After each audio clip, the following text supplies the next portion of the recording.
நாங்க ஒரு வாரத்துக்கு முன்னாடி பெரியபாளையத்து பவானி அம்மன் கோயில் போயிருந்தோம்.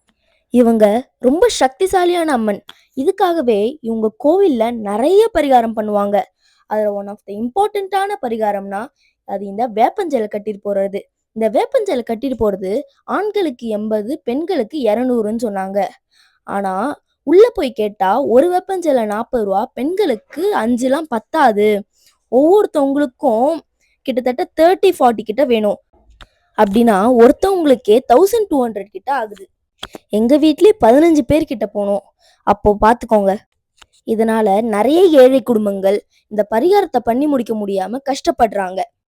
இதுல முக்கியமான விஷயம் என்னதுன்னா, இதுல யாருக்குமே புது வெப்பஞ்சலை கிடையாது. கட்டினதையே தான் திருப்பி திருப்பி கட்டுவாங்க. இதுக்கே 1200? அதுவும் இது கோவில் நிர்வாகத்துக்கு போய் சேருதான்னு கூட தெரியல.